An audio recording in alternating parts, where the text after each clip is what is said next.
Shalom saudara, Tuhan Yesus dalam amanat agung meminta kita untuk memuridkan dan kita sendiri harus menjadi seorang murid. Namun banyak orang yang menganggap menjadi seorang murid itu susah dan tidak menyenangkan. Padahal sesungguhnya hal itu justru sangat berguna bagi kehidupan kita.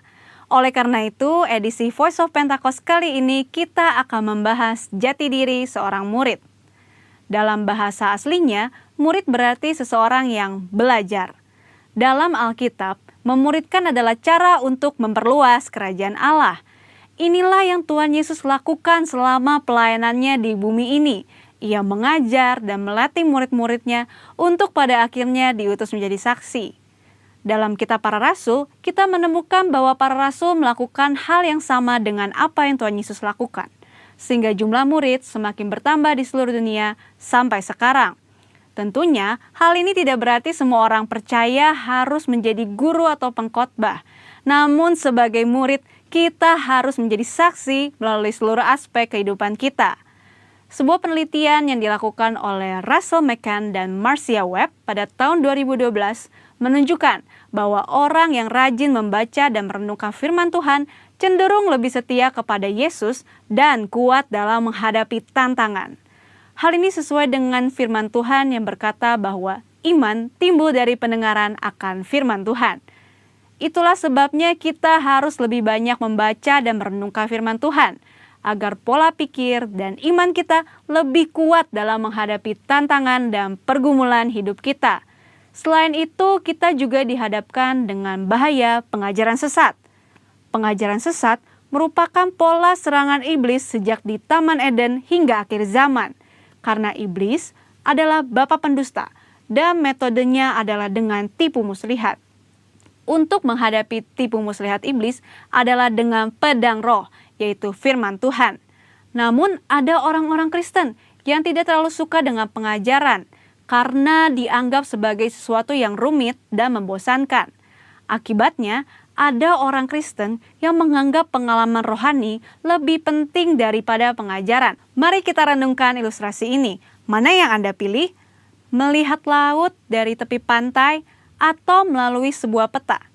Berada di tepi pantai dan melihat laut secara langsung tentu memiliki kesan yang menyenangkan dibandingkan saat kita melihatnya melalui sebuah kertas yang terasa membosankan. Pengalaman rohani sama seperti melihat laut secara langsung dari tepi pantai, pasti lebih menyenangkan. Namun dengan menggunakan peta, kita dapat menyeberangi lautan dan peta dibuat berdasarkan pengalaman banyak orang. Pengajaran sama seperti peta, sepertinya membosankan, tetapi pengajaran disusun oleh orang-orang yang sudah mengalami banyak pengalaman rohani. Dan pengajaran memberikan perspektif yang lebih luas dibandingkan pengalaman rohani kita secara pribadi. Jadi, pengalaman rohani dan pengajaran sama pentingnya. Asumsi lainnya adalah menganggap pengajaran sebagai sumber perpecahan gereja. Namun, tidak semua perpecahan adalah sesuatu yang buruk, terutama ketika berhadapan dengan pengajaran yang bertentangan dengan Alkitab. Albert Mohler menggunakan istilah theological triage, yaitu metode untuk menentukan tingkat kekritisan sebuah pengajaran. Tingkat pertama, yang paling kritis, yaitu pengajaran dasar yang mempengaruhi keselamatan seseorang, yaitu pengajaran mengenai Alkitab adalah firman Tuhan, ketritunggalan Allah, ketuhanan Yesus, karya penebusan, keselamatan karena kasih karunia melalui iman hanya kepada Yesus Kristus. Pada tingkatan ini, maka perbedaan pengajaran sekecil apapun tidak dapat ditoleransi, sehingga penolakan dan perpecahan dapat diterima, bahkan mungkin harus terjadi dan tidak dapat dihindari. Tingkat kedua adalah pengajaran yang tidak mempengaruhi keselamatan, namun berpotensi memisahkan gereja. Contohnya, pengajaran mengenai kepastian keselamatan, metode baptisan air, serta baptisan dan karunia Roh Kudus. Mungkin saja kita memiliki doktrin yang berbeda dengan gereja non-Pentakostal, namun kita tidak dapat mengatakan bahwa mereka tidak diselamatkan selama mereka percaya kepada Yesus Kristus sebagai Tuhan dan Juru Selamat. Tingkat ketiga, pengajaran yang berbeda namun tidak esensial untuk memisahkan gereja, seperti pengajaran mengenai urutan peristiwa Second Coming dan akhir zaman. Tanpa mengenali tingkat kekritisan pengajaran ini, maka kemungkinannya perbedaan pengajaran sekecil apapun dapat mengakibatkan perpecahan. Di sisi lain, terjadi kompromi yang berbahaya ketika pengajaran yang bertolak belakang diterima di dalam gereja. Lalu, apa langkah praktis yang harus kita lakukan untuk menjadi seorang murid yang sejati? Mulailah dengan membaca Alkitab setiap hari, mendengarkan khotbah dan pengajaran yang sehat dari gereja, serta mengikuti kelas-kelas pengajaran di gereja kita. Ingat, seorang murid itu belajar. Belajar adalah sebuah usaha yang memerlukan ketekunan. Tuhan menegur bahkan mengutuk orang yang malas, baik yang malas bekerja maupun yang malas belajar. Marilah kita bertekun dalam pengajaran, dan Tuhan berjanji akan mempertajam telinga kita sebagai seorang murid. Maranatha, Tuhan Yesus memberkati.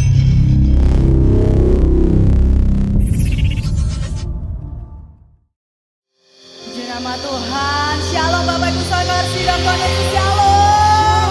Shalom Cibubur Raya. Haleluya, boleh lambaikan tanganmu buat kanan kirimu, buat keluargamu di rumah. Kasih tepuk tangan buat Tuhan Yesus. Sebab Tuhan Yesus baik bagi setiap kita, amin.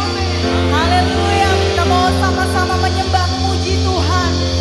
Kita mau sama-sama menaikkan pujian yang terbaik buat Tuhan Yesus.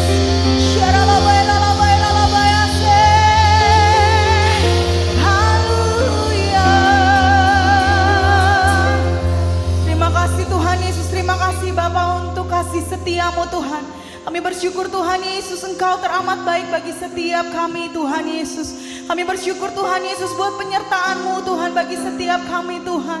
Terima kasih buat kesehatan yang Kau berikan Tuhan Yesus. Terima kasih buat kasih setiamu Tuhan. Terima kasih Tuhan Yesus, hari-hari ini Tuhan kami menghadapi hari-hari yang sulit Tuhan. Tapi kami percaya Tuhan tangan-Mu selalu menuntun setiap kami ya Bapa. Kami bersyukur Tuhan Yesus punya Allah seperti-Mu Tuhan Yesus. Sebab Engkau Bapa kami yang setia Tuhan.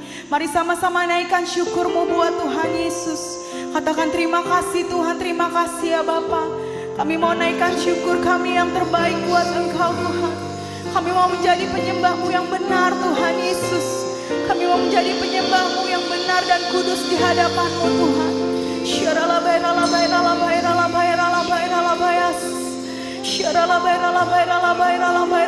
Mari nyatakan syukur-Mu buat Tuhan. Mari nyatakan syukur-Mu buat Tuhan. Terima kasih Yesus, Engkau baik Tuhan. Haleluya. Kasih-Mu Tuhan, kasih-Mu selalu baru bagi setiap kami Tuhan.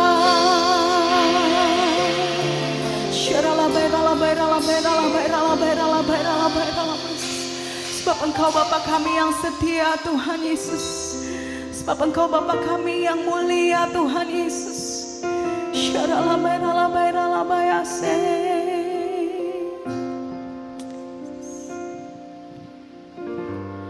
Kau Bapa yang setia, tak pernah sadari Kau tinggalkan diriku. Hatiku teguh di dalam janji-Mu sampai ku melihat kuasa-Mu. Karya-Mu sempurna, ajaib dan mulia. Penyertaan-Mu buktikan kasih-Mu kepadaku. Kuatku terangkan, Yesus termulia, kasih-Mu terindah selamanya.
agungkan Engkau Yesus. Kasih-Mu terindah, karya-Mu sempurna, ajaib dan mulia, penyertaan-Mu, buktikan kasih-Mu kepadaku. Yesus termulia, kasih-Mu terindah. Biar musik menyanyikan ini kita sembah Tuhan. Mari sembah Dia. Karya-Mu Tuhan, karya-Mu sempurna, bagi kami menyatakan syukur membuat Tuhan Yesus, sebab Dia yang layak kita sembah, sebab Dia yang layak kita agungkan, sebab Engkaulah Yesus, Raja di atas segala raja. Engkaulah Allah kami yang berkuasa bahkan di surga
Mari terus sembah Tuhan.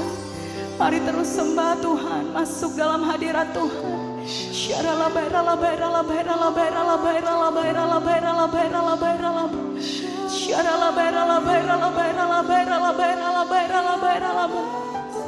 Sebab kami ada hari ini Tuhan, itu semua karena kasih yang anugerah-Mu Tuhan Yesus. Sebab kami ada Tuhan, itu semua karena kasih anugerah-Mu Tuhan. Terima kasih Tuhan, terima kasih Tuhan. Sebab perbuatan-Mu ajaib Tuhan.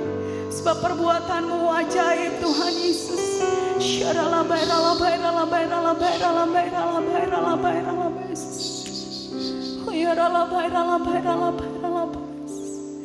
Sebab Kau besar perbuatan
terima kasih Tuhan buat kehadiran-Mu Tuhan.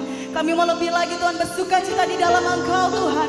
Kami mau menyenangkan hati-Mu Tuhan Yesus. Terima kasih yang bersepakat Tuhan Yesus baik, teramat baik dan sungguh baik. Mari sama-sama katakan amin. Kasih tepuk tangan buat Tuhan Yesus. Sorakan haleluya. Kasih tepuk tangan sekali lagi buat Tuhan Yesus, sebab Tuhan Yesus baik. Amin. Haleluya. Betapa dalamnya kasih setia Tuhan. Haleluya. Sama-sama katakan, begitu besar kasih dan tercurah bagi dunia, karya-Mu, kasih-Mu yang termulia, tiada terselami, besar dan ajaib perbuatan-Mu. Kau beri diriku bagi diriku, tiada yang seperti-Mu. Kau berkuasa selamanya, kupuji Kau selalu. Mari tepuk tangan buat Tuhan Yesus. Betapa dalamnya, betapa lebarnya kasih setia-Mu. Oh, oh, oh, tiada bandingannya. Katakan kanan kirimu, tiada seperti Kau, Yesus Tuhanku. Haleluya. Yang percaya Tuhan Yesus selalu baik bagi setiap kita, serahkan. Haleluya. Sekali lagi sama-sama katakan, begitu besar kasih dan tercurah bagi dunia, karya-Mu, kasih-Mu yang termulia, tiada terselami, besar dan ajaib perbuatan-Mu. Kau beri hidup-Mu bagi diriku, tiada yang seperti-Mu.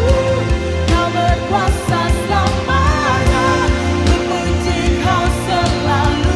Mari lompat buat Tuhan. Oh, betapa dalamnya, betapa lebarnya kasih setia-Mu. Oh, oh, oh, tiada bandingannya, tiada duanya, tiada seperti Kau, Yesus Tuhan.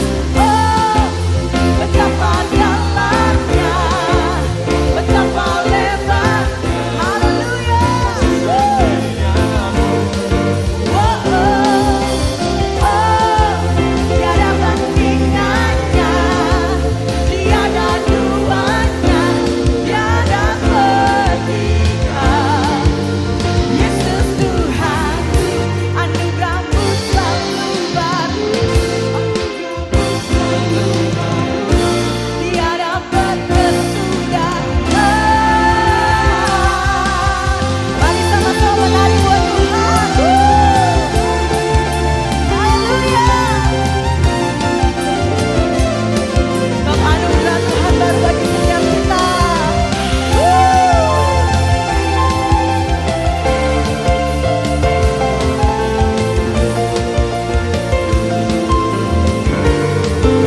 Sama-sama katakan, oh, betapa dalamnya, betapa lebarnya kasih setia-Mu.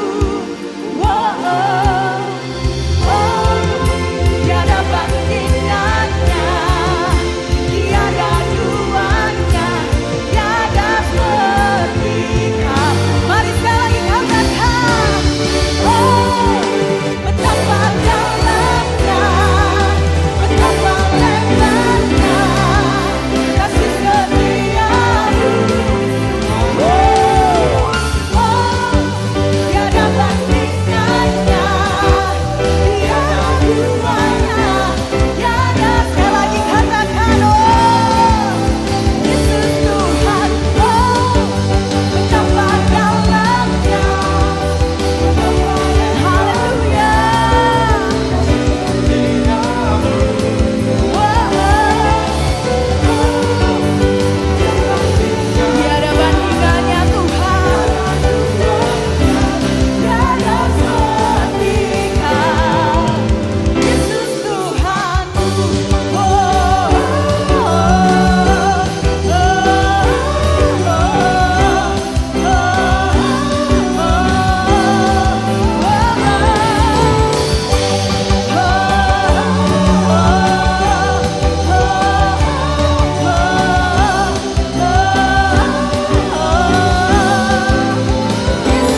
kasih ya Bapa.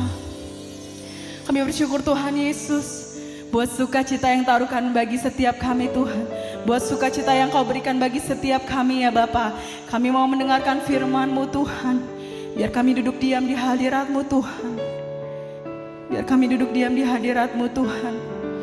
Biar mujizat-Mu nyata bagi setiap kami Tuhan.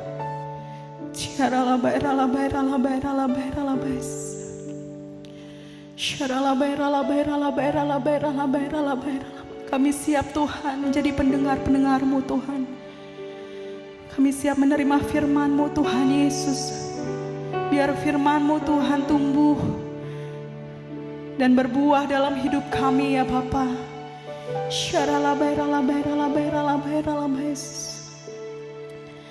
Tuhan Engkau ajaib bagiku. Tak ada yang tak mungkin bagimu. Kau yang telah berfirman dan semuanya jadi. Tuhan Engkau ajaib bagiku. Tuhan Engkau ajaib. Tuhan Engkau ajaib bagiku. Tak ada yang tak mungkin bagimu. Semua yang ku saksikan perbuatan tangan-Mu. Tuhan Engkau ajaib bagiku. Sungguh ku percaya tiada yang mustahil. Mujizat masih ada dalam hidupku. Sembuhkan sakitku, pulihkan jiwaku. Mujizat masih ada bagiku. Mari yang percaya mujizat masih ada, sama-sama katakan. Tuhan Engkau ajaib bagiku. Tak ada yang tak mungkin bagimu Tuhan. Engkau yang berfirman, Kau yang telah berfirman dan semuanya jadi.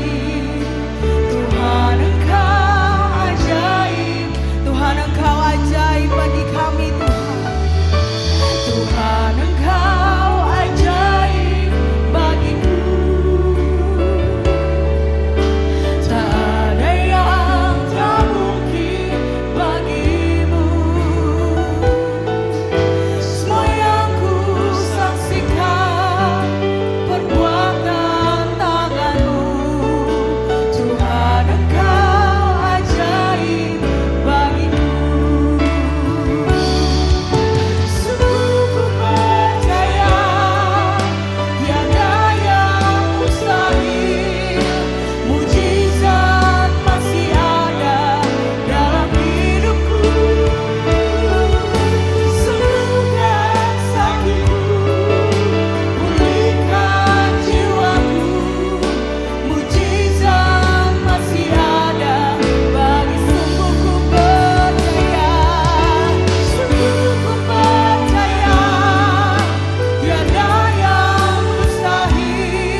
Shalom saudaraku, bagaimana kabar setiap saudara? Saya percaya penyertaan Tuhan, perlindungan Tuhan sangat sempurna untuk setiap saudara dan saya. Nah saudaraku, saya cuma mau katakan pada setiap saudara bahwa Tuhan Yesus, Tuhan yang kita sembah adalah Tuhan yang sungguh baik, amat baik untuk setiap saudara dan saya. Nah saudaraku, di tahun dimensi yang baru ini, biarlah kita, gereja Tuhan, terus mengucap syukur atas segala sesuatu yang terjadi dalam hidup kita, baik enak maupun tidak enak. Saudaraku, menghadapi kondisi seperti saat-saat ini di era yang baru, meskipun kondisi dunia yang semakin tidak menentu ini, janji pemeliharaan Tuhan atas umatnya, atas setiap saudara saya yang sungguh-sungguh tulus mengasihi Tuhan, itu pasti terjadi. Nah saudaraku, dalam menghadapi masa-masa seperti ini, biarlah kita gereja Tuhan terus sungguh-sungguh lebih lagi mengasihi Tuhan. Pegang firman Tuhan dan terus deklarasikan dengan iman janji Tuhan sampai perkenanan Tuhan itu sungguh-sungguh terjadi dalam hidup saudara. Mari saudara, saya mau ajak setiap saudara perkataan bersama-sama dengan saya. Saya percaya. Katakan lebih keras lagi. Saya percaya. Perkenanan Tuhan pasti terjadi atasku. Sekali lagi kita kata bersama-sama. Saya percaya perkenanan Tuhan pasti terjadi atasku. Amin. Nah saudaraku, saya tidak akan bosan-bosannya akan terus mengingatkan setiap saudara bahwa dunia yang kita kenal ini itu sedang menuju kepada kebinasaannya. Di seluruh belahan dunia ini memang diizinkan Tuhan untuk mengalami goncangan demi goncangan. Contohnya seperti pandemik COVID-19, penyesatan, kemurtatan, peperangan, kekacauan, bencana alam, dan lain sebagainya yang terus terjadi silih berganti. Nah saudaraku, saat-saat ini kalau kita melihat semuanya ini terjadi, kita sedang melihat penggenapan demi penggenapan atau tanda-tanda akhir dari akhir zaman sebelum Tuhan Yesus datang untuk kedua kali. Dan itu seperti yang tertulis dalam Matius 24. Kalau saudara baca kembali bersama-sama dengan saya, Matius 24 ayat 5-8, firman Tuhan mengatakan, sebab banyak orang yang akan datang memakai namaku, kata Tuhan Yesus, dan berkata, akulah Mesias. Dan mereka akan menyesatkan banyak orang. Di ayat 6 dikatakan, kamu akan mendengar deru perang atau kabar-kabar tentang perang. Namun berawas-awaslah, jangan kamu gelisah. Sebab, firman Tuhan katakan, sebab semuanya itu harus terjadi, tetapi itu belum kesudahannya. Ayat 7, sebab bangsa akan bangkit melawan bangsa, dan kerajaan melawan kerajaan. Akan ada kelaparan dan gempa bumi di berbagai tempat. Ayat 8, akan tetapi semuanya itu, perhatikan saudara di ayat 8, akan tetapi semuanya itu barulah permulaan penderitaan menjelang zaman baru.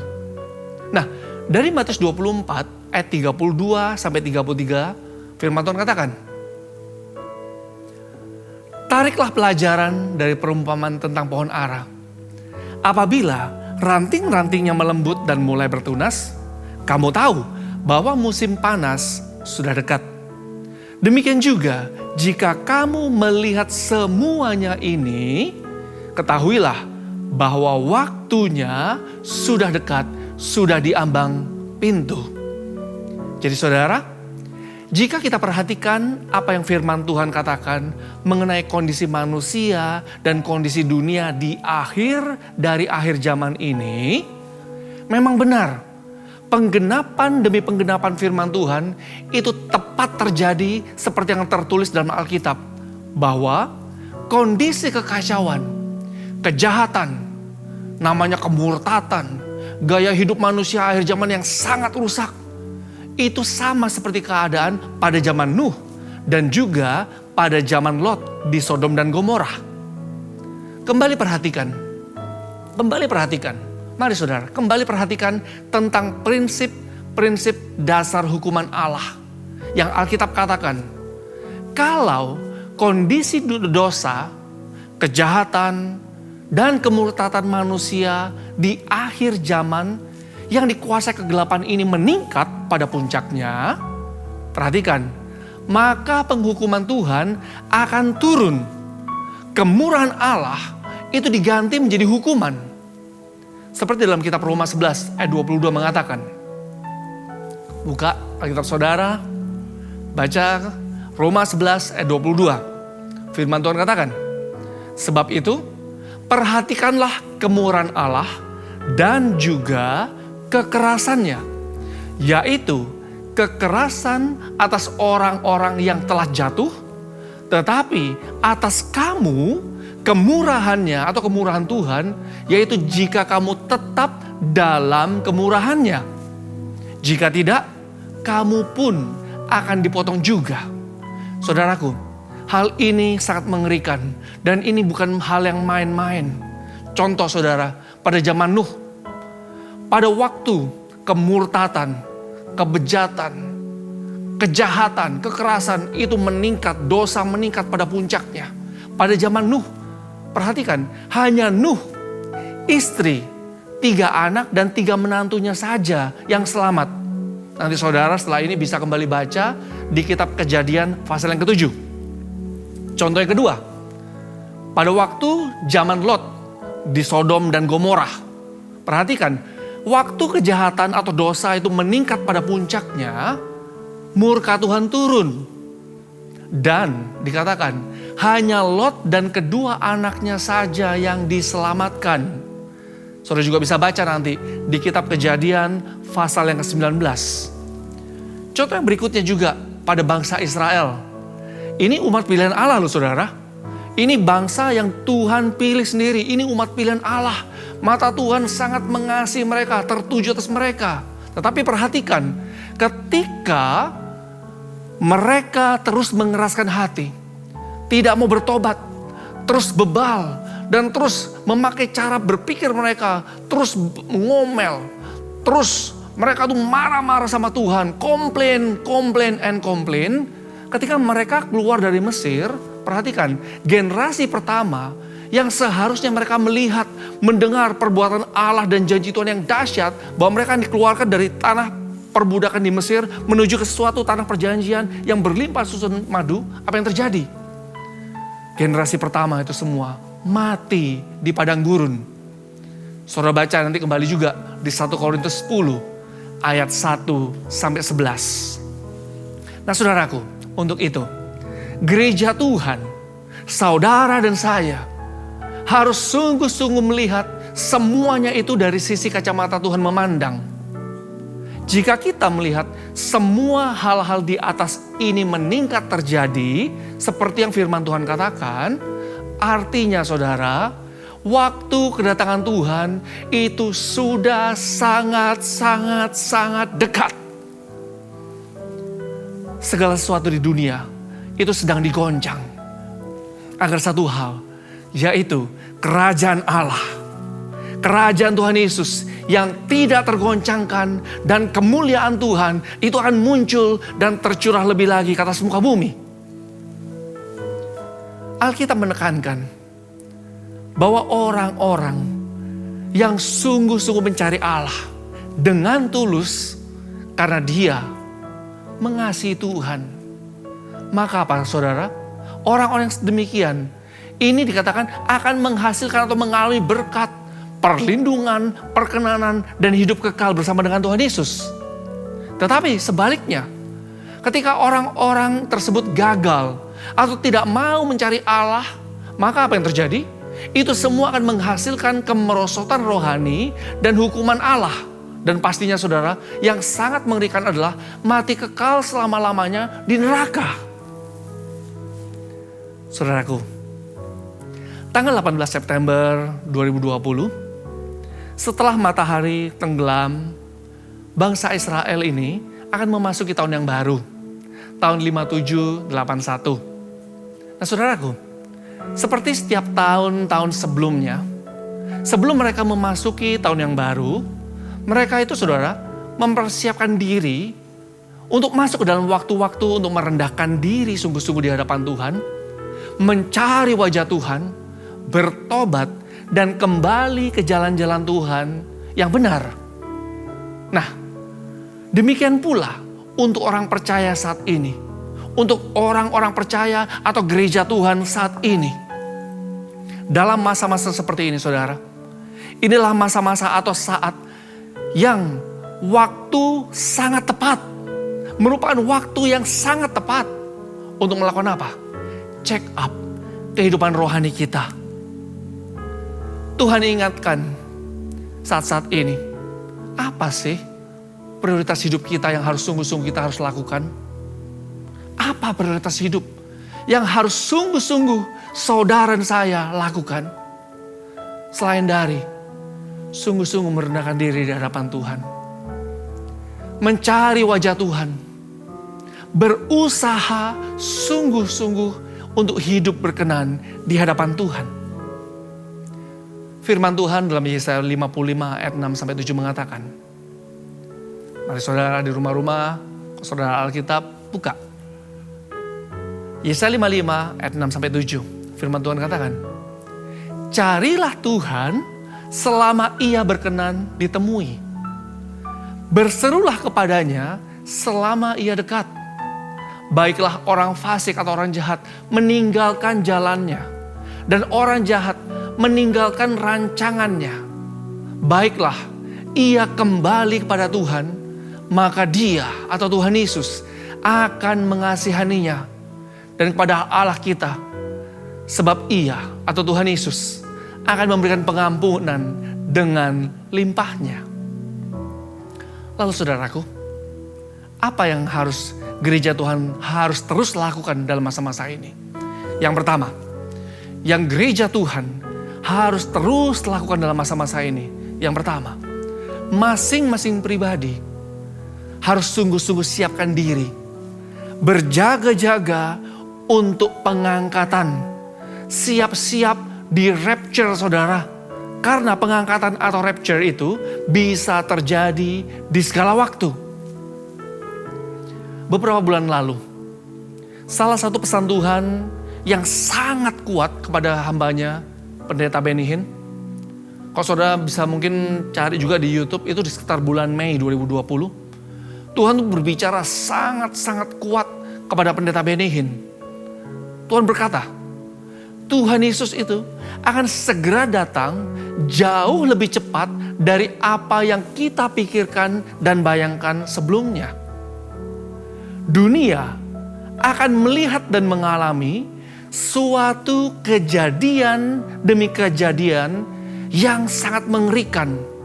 Dan itu bisa meledak terjadi tanpa ada peringatan atau pemberitahuan. Dikatakan, gereja Tuhan akan diluputkan. Sebab itu, ada bagian kita yang harus dilakukan. Tuhan ingatkan, pisahkanlah diri dari dunia. Pisahkanlah diri dari dunia. Kejar hal-hal yang sorgawi dan ilahi. Firman Tuhan di 1 Yohanes 2 ayat 15-17 mengatakan, 1 Yohanes 2 ayat 15-17 mengatakan, janganlah kamu mengasihi dunia dan apa yang ada di dalamnya. Jikalau orang mengasihi dunia, maka kasih akan Bapa tidak ada dalam orang itu. Sebab semua yang ada di dalam dunia, yaitu keinginan daging, keinginan mata, serta keangkuhan hidup, bukanlah berasal dari Bapa, melainkan dari dunia. Ayat 17. Dan dunia ini sedang lenyap dengan keinginannya. Tetapi orang yang melakukan kehendak Allah, perhatikan saudara, saya ulangi, garis bawahi. Orang yang melakukan kehendak Allah akan hidup selama-lamanya. Hal yang kedua saudara, yang gereja Tuhan harus lakukan hari-hari ini. Dikatakan, ini masa peperangan rohani yang sangat tinggi. Gereja Tuhan harus lebih lagi unity, bergandengan bersama-sama. Untuk apa? Untuk menghancurkan kekuatan iblis dengan mengenakan seluruh perlengkapan senjata Allah dan melalui doa, pujian, penyembahan kita kepada Tuhan yang terus dinaikkan terus-menerus bersama-sama. Nah saudaraku, menjelang kedatangan Tuhan Yesus untuk kedua kali, gereja Tuhan harus lebih aktif dan lebih agresif melawan peperangan rohani untuk menghancurkan setiap kekuatan iblis. Efesus 6 ayat 10-18 firman Tuhan katakan, akhirnya, hendaklah kamu kuat di dalam Tuhan, di dalam kekuatan kuasanya. Kenakanlah seluruh perlengkapan senjata Allah, supaya kamu dapat bertahan melawan tipu muslihat iblis. Karena perjuangan kita bukanlah melawan darah dan daging, tetapi melawan pemerintah-pemerintah, melawan penguasa-penguasa, melawan penghulu-penghulu dunia yang gelap ini, melawan roh-roh jahat di udara. Ayat 13, sebab itu ambillah seluruh perlengkapan senjata Allah supaya firman Tuhan katakan, kamu dapat mengadakan perlawanan pada hari yang jahat itu dan tetap berdiri sesudah kamu menyelesaikan segala sesuatu. Ayat 14, jadi berdirilah tegap, berikat pinggangkan kebenaran dan berbaju sirahkan keadilan. Kakimu berkasutkan kerelaan untuk memberitakan Injil damai sejahtera. Dan dalam segala keadaan, pergunakanlah perisai iman. Sebab dengan perisai itu, kamu akan dapat memadamkan semua panah api dari si jahat. Dan ayat 17, terimalah ketopong keselamatan dan pedang roh, yaitu firman Allah. Dalam segala doa dan permohonan. Berdoalah setiap waktu. Firman Tuhan katakan, berdoalah setiap waktu dalam roh. Dan berjaga-jagalah dalam doamu itu dengan permohonan yang tak putus-putusnya untuk segala orang kudus. Nah saudaraku, hal yang ketiga yang umat Tuhan harus hari-hari terus lakukan adalah umat Tuhan harus memiliki beban hati dan pikiran Kristus. Ini waktunya saudara, ini waktunya untuk kita sungguh-sungguh menyelaraskan hati dan pikiran kita dengan hati dan pikiran Kristus. Yaitu untuk menyelesaikan amanat agung Tuhan Yesus. Menyiapkan pencurahan kudus yang terbesar dan terakhir agar lawatan Tuhan, pertobatan jiwa-jiwa, pertobatan kota, pertobatan bangsa itu terjadi on time. Hal yang keempat saudara, apa yang gereja Tuhan harus lakukan? Yaitu harus ditambah doa puasa. Saudaraku, doa puasa ini adalah salah satu cara untuk merendahkan diri juga di hadapan Tuhan lebih lagi. Firman Tuhan juga katakan, ada hal atau jenis-jenis tertentu yang Tuhan sendiri katakan tidak cukup dengan doa, tetapi harus ditambah dengan puasa. Seperti di dalam kitab Matius 17 ayat 21 mengatakan, Tuhan katakan, jenis ini tidak dapat diusir kecuali dengan berdoa dan berpuasa. Artinya saudara, ada hal-hal tertentu yang Tuhan inginkan umatnya bukan cukup hanya doa, muji nyembah Tuhan terus-menerus, tetapi harus ditambah dengan puasa. Karena ada jenis-jenis tertentu, ada hal-hal yang diperlukan untuk mengalami kemenangan, untuk mengalami terobosan, itu harus ditambah dengan puasa. Jika gereja Tuhan menangkap dan sungguh-sungguh melakukan basic principle ini atau prinsip-prinsip dasar yang sederhana ini dengan hati yang sungguh-sungguh tulus mengasihi Tuhan, saya sangat percaya terobosan demi terobosan rencana Tuhan itu pasti terjadi on time. Terhadap setiap saudara saya terjadi terobosan. Nah saudaraku, hal-hal di atas ini mengingatkan apa sih fokus prioritas hidup kita atau fokus prioritas hidup gereja Tuhan yang harus dilakukan di hari-hari terakhir ini. Tuhan sudah terus memperingatkan gerejanya supaya gereja Tuhan jangan sampai meleset atau salah prioritas fokus hidup dengan hanya mengejar kesenangan-kesenangan dunia, sibuk mengejar hal-hal yang sementara ini saudara. Oleh sebab itu, ayo saudara, di bulan yang baru, di musim yang baru, selaraskan hidup kita lebih lagi dengan Tuhan. Lakukan bagian kita. Kejar Tuhan lebih lagi. Percaya dengan iman bahwa perkenanan, perlindungan, pemeliharaan Tuhan itu pasti terjadi lebih lagi. Ayat yang terakhir saudara. Ayat yang terakhir. 2 Petrus 3 ayat 14-15a firman Tuhan katakan. Sebab itu saudara-saudaraku yang kekasih, sambil menantikan semuanya ini, kamu harus berusaha supaya kamu, saudara dan saya, kedapatan tak bercacat dan tak bernoda di hadapan Tuhan dalam perdamaian dengan Dia. Anggaplah ayat 15, anggaplah kesabaran Tuhan kita sebagai kesempatan bagi kita untuk beroleh selamat.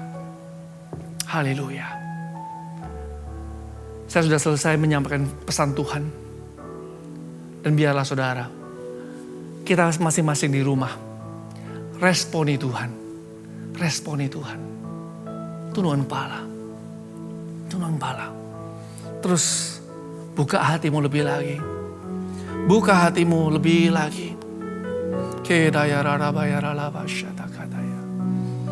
Korarabaya raraba syatakadaya. Jesus. Jesus. Buka hatimu lebih lagi. Mulai selaraskan hati dan pikiranmu dengan hati dan pikiran Tuhan. Korarabaya raraboya raraba syatakadaya raraba. Kedaya raraboya raraba serabaya raraboya raraba. Jesus, Jesus. Sebab kau layak terima pujian. Sebab kau layak terima pujian. Sebab kau layak, ku agungkan Yesus, Raja di atas segala raja. Terus katakan sebab kau layak. Sebab kau layak ya Tuhan, terima pujian. Sebab kau layak, terima pujian. Sebab kau layak, ku agungkan Yesus, Raja di atas segala raja. Terus katakan sebab kau layak. Sebab kau layak ya Tuhan, terima pujian. Sebab kau layak, terima pujian. Sebab kau layak, ku agungkan Yesus, Raja di atas segala raja.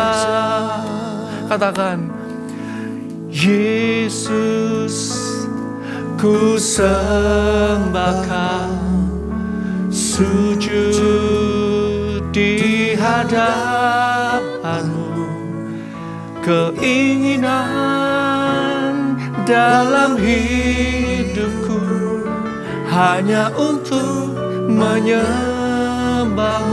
Terus katakan Yesus, Yesus, ku sembah Kau, sujud di hadapan-Mu.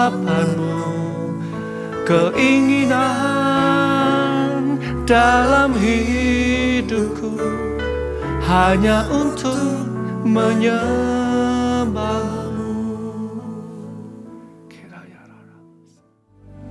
Angkat tangan saudara, terimalah berkat Tuhan. Kasih karunia yang berlimpah-limpah daripada Allah Bapa di dalam anak yang tunggal Yesus Kristus. Persekutuan yang manis dengan Roh Kudus menyertai saudara sekalian mulai hari ini sampai Tuhan sudah datang menjemput kita di awan-awan dan bahkan sampai selama-lamanya. Yang percaya bersama-sama katakan amin.